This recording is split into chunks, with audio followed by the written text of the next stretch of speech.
कायदा असं सांगतो, PMLA ॲक्ट.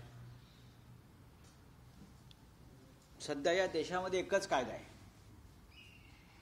आमच्या घटनेमध्ये किंवा इंडियन पिनल कोडमध्ये अनेक सेक्शन आहेत, अनेक वेगळ्या वेगळ्या गुन्ह्यासाठी. पण भारतीय जनता पक्षाला एकच कायदा माहिती आहे, त्यांना दुसरा कोणताही कायदा माहीत नाही. तो म्हणजे prevention of money laundering act, section 45A.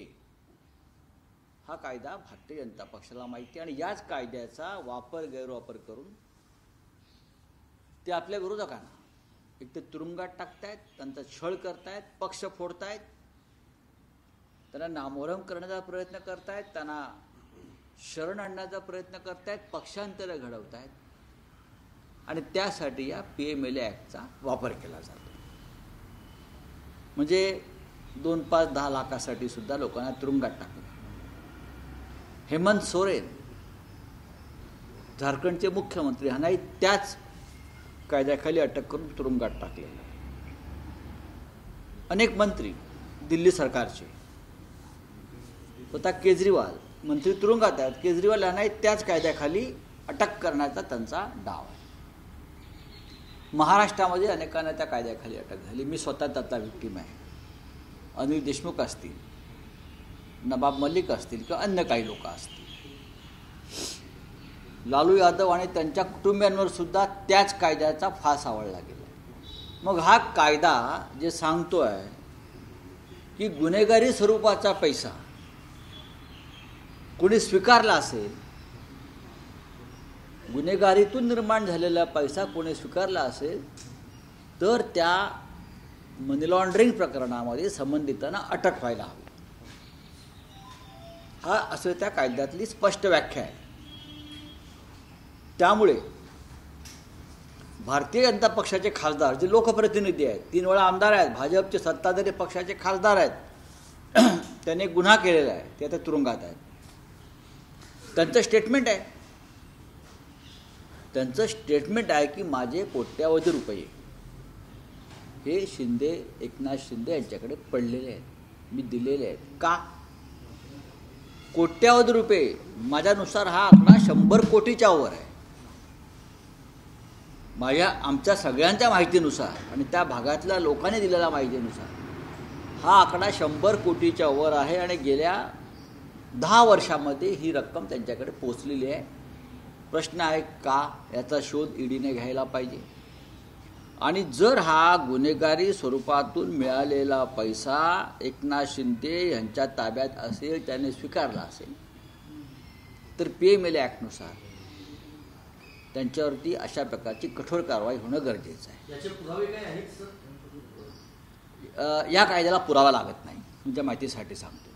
Statement आम्हाला त्यात अशाच प्रकारच्या स्टेटमेंटवरती आम्हाला सगळ्यांना अटका झालेल्या आहेत. स्टेटमेंट आहे, यांनी स्टेटमेंट दिलं आहे. स्टेटमेंट हाच पुरावा असतो PMLA ॲक्टमध्ये. PMLA ॲक्टमध्ये एखाद्या व्यक्तीच्या स्टेटमेंटवर दुसऱ्या व्यक्तीला अटक केली जाते, हाच पुरावा, म्हणून तर त्या कायद्याचा गैरवापर होतो आहे.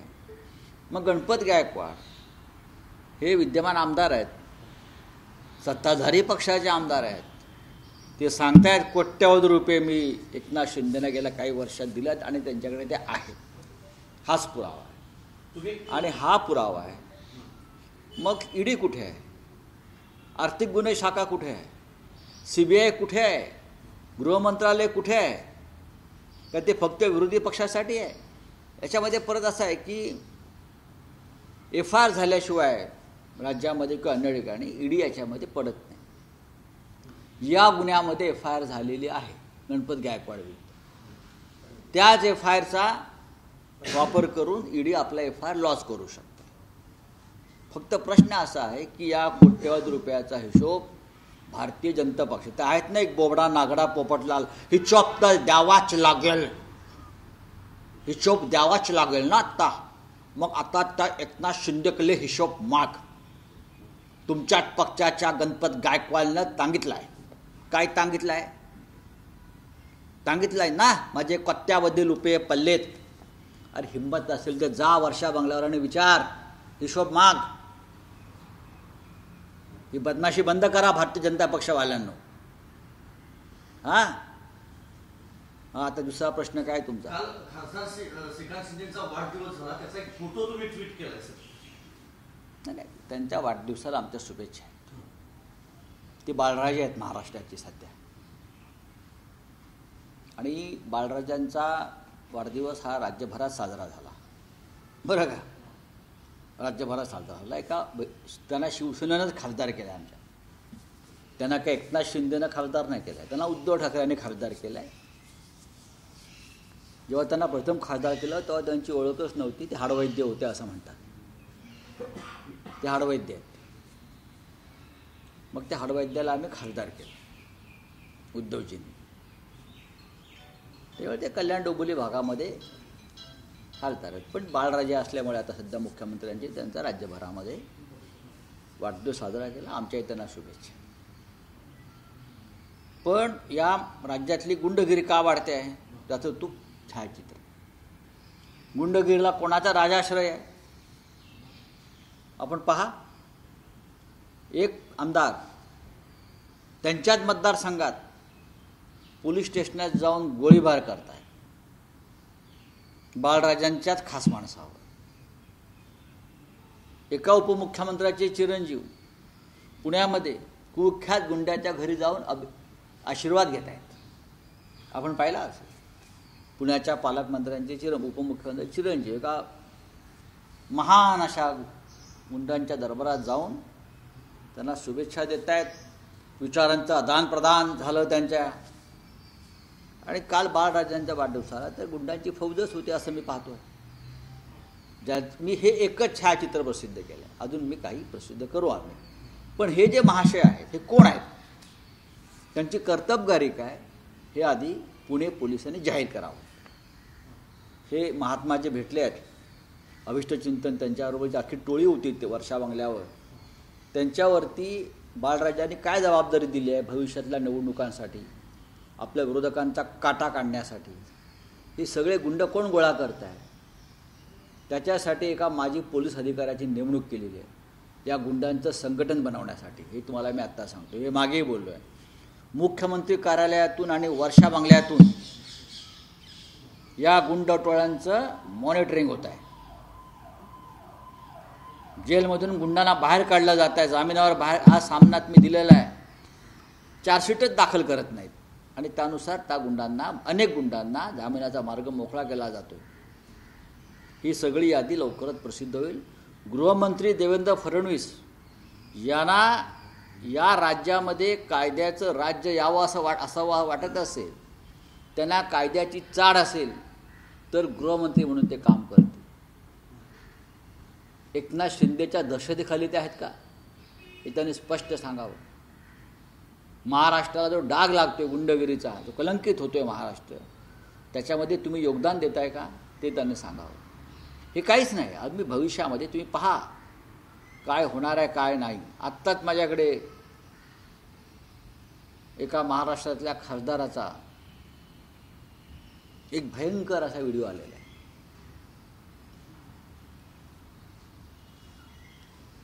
शिंदे गटाचे ते खासदार आहेत, परदेशात गेले होते, सतत परदेशात जात असतात.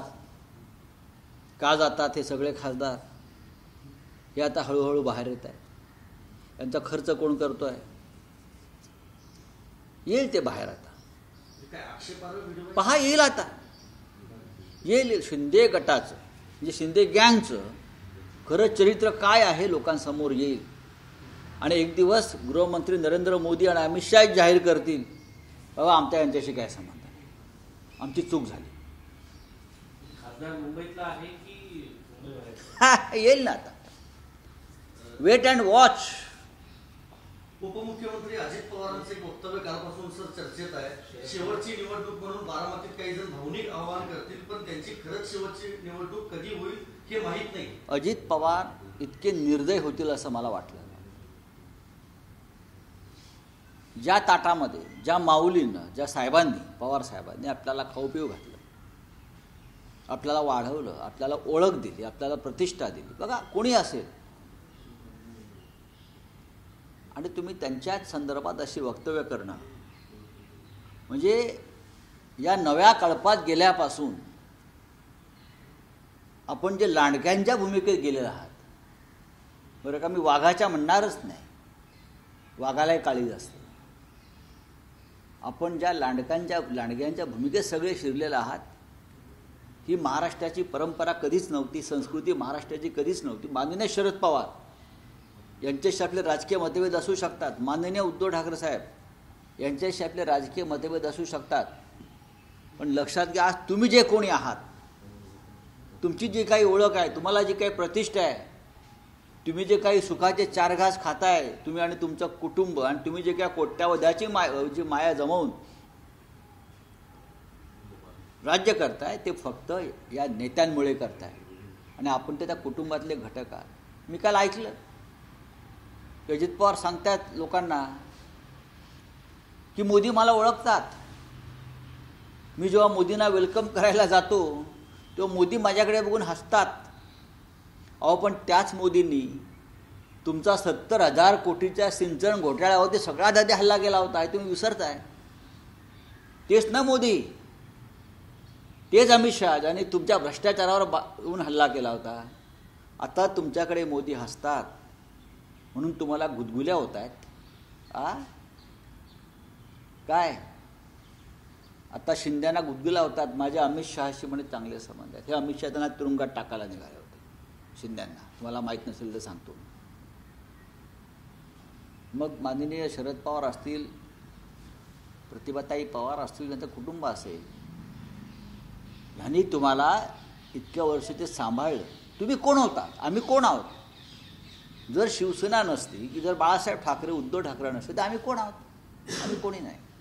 जर शरद पवार नसते, त्यांनी इतकं मोठं साम्राज्य उभं केलं नसतं. तुम्ही अजित पवार, तुम्ही कोण आहात?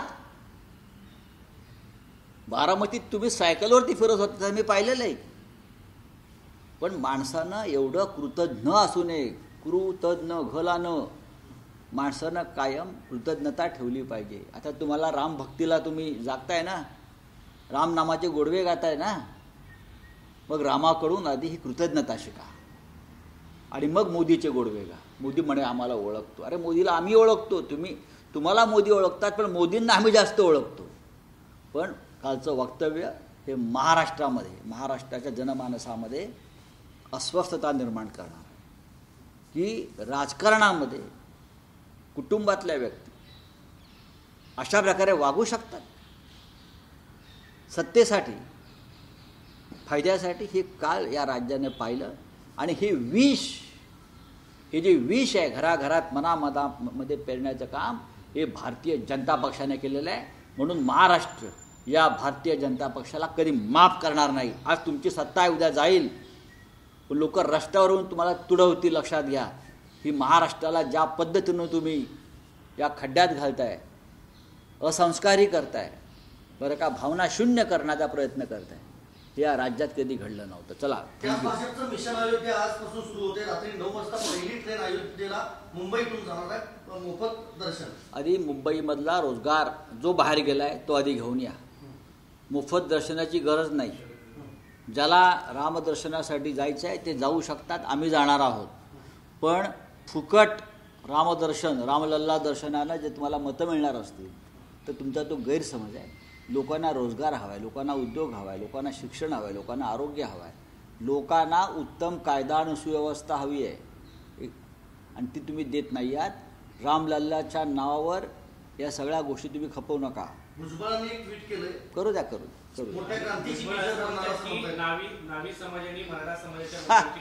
त्यांना प्रश्न विचारायचे. राष्ट्रीय एक प्रश्न आहे सर, ममता बॅनर्जींनी युटर्न घेतलेला आहे, पुन्हा 5 जागा काँग्रेसला द्यायच्या. बघा, मी तुम्हाला मागे सांगितलं प्रेसमध्ये की ममताजी असतील, केजरीवालजी असतील, हे सगळे इंडिया गटाबरोबर आहेत. काही स्थानिक लहान सहान मतभेद झाले असले तरी ममता दिदी असतील किंवा अरविंद केजरीवाल असतील, हे पूर्णपणे इंडिया आघाडीबरोबर ठामपणे उभी आहेत. जागा वाटप हा इश्यू नसून आम्हाला भारतीय जनता पक्षाचा पराभव करायचा आहे, आणि याच्यावर आम्ही काम करतो. उत्तराखंडमध्ये समान नागरी कायदा येऊ द्या काय. पंतप्रधानांचं अभिभाषण आहे सर, अभिभाषणावर उत्तर आहे सर लोकसभेमध्ये. ठीक, ऐकू ना आम्ही ऐकून चला.